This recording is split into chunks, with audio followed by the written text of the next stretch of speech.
Hi, it's Jim Kennard again, and we are the 24th of August. Wanted to show you a few things in the garden, but most particularly, I want to talk to you about potatoes and onions. Many people claim that in order to have a good stand of potatoes, you need to cut the seed potatoes and let them sit for 24 to 48 hours to scab over before you plant them. That is an old wives' tale that is not true. I have never done that, and I always have fabulous potato harvests.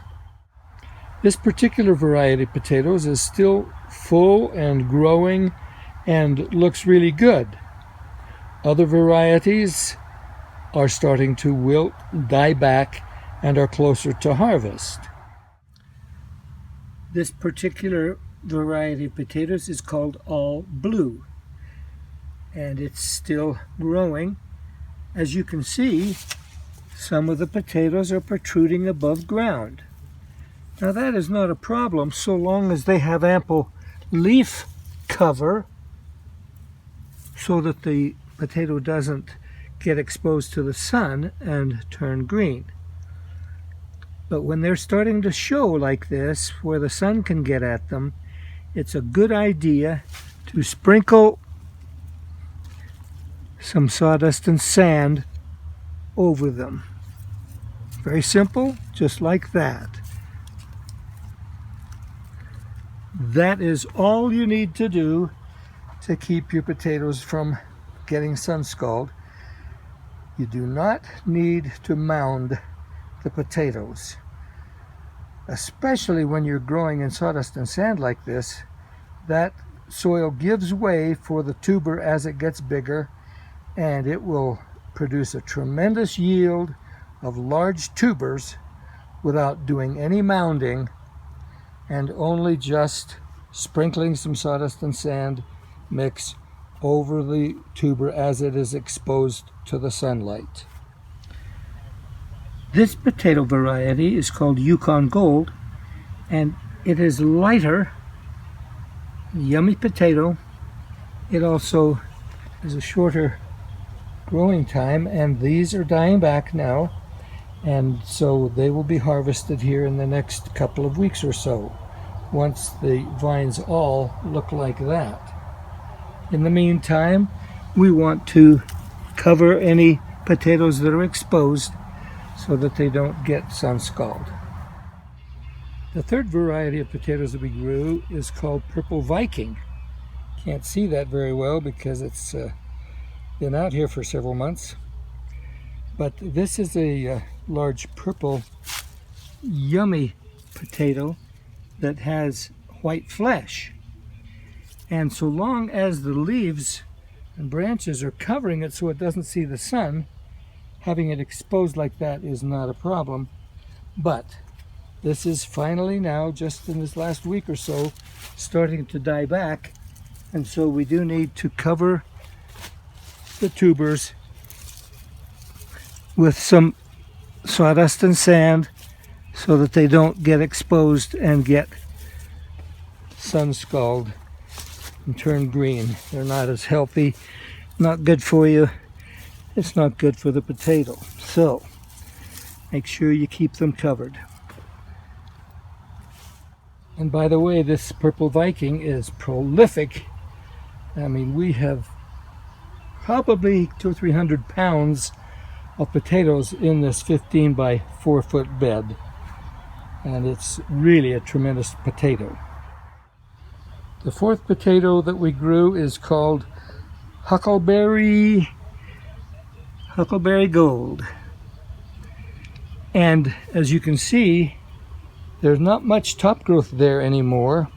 It used to be as heavy and covered as the other beds, but it's withering back and dying back, and we'll be harvesting these within the next 2 to 3 weeks for sure. We've not grown it before, so we don't know what kind of yield we will get, but I am not seeing anything protruding, and so I suspect it will be a much smaller harvest than our other varieties. Just a quick peek at some of our tomatoes as we go by. This is called Siberian Rose, and that one plant has 14 pounds of fruit on it right now, and we've already picked several pounds. The other one in the back there has maybe 10 pounds of fruit on it. It's a wonderful sweet tomato. It is an heirloom, and we got it from someone who brought it from Russia. Now to our onions. You've probably seen these before if you've been following my videos. This is 24 feet of a bed in the soil, and I have is it 3 or 4 varieties? I believe 3 varieties of onion in here. You might notice that the onions are good sized. Those are between 4 and 5 inches in diameter. A couple of things that I want to point out, and that is that people say that when they bend over, some people say you should take them out.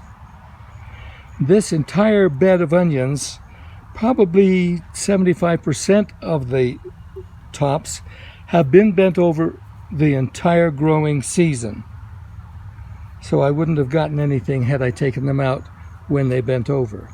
Some people say you should force them to bend over and break them. I don't think you should break them, because the nutrition is coming from those leaves, and of course you break the stem, then you have stopped the nutrition traveling down into the bulb. Beyond that, some people say that you should harvest them when they are bent over, and I say do not harvest them until they are bent over and they are dry, or almost all dry. So I say do not stop watering so long as they are green. So long as they're green, they are producing.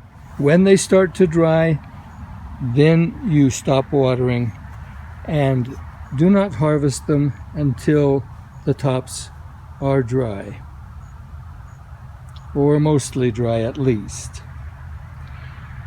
By the way, I think in the book it says 4 inches apart. My recent experience has been that they will grow bigger, some varieties, and so I have planted these 5 inches apart, and they are touching each other. So I am now advocating planting onions 5 inches apart in both directions. Just an update on the corn. We have had a 4 foot by 24 foot grow box with sawdust and sand as the growing medium, and we have just today harvested all of the stalks from our first planting. Our second planting, as you can see, is about to mature. We will probably 5 or 6 days we'll have ripe corn on this half of the bed. Our third and fourth plantings of corn are not far behind. As you can see, they reach about 10 feet tall at maturity, and we will harvest on a 24-foot bed. We will probably harvest 80 or 90 ears of corn. Not highly productive in a small space, but we love corn. Thank you for joining me. We'll talk again soon.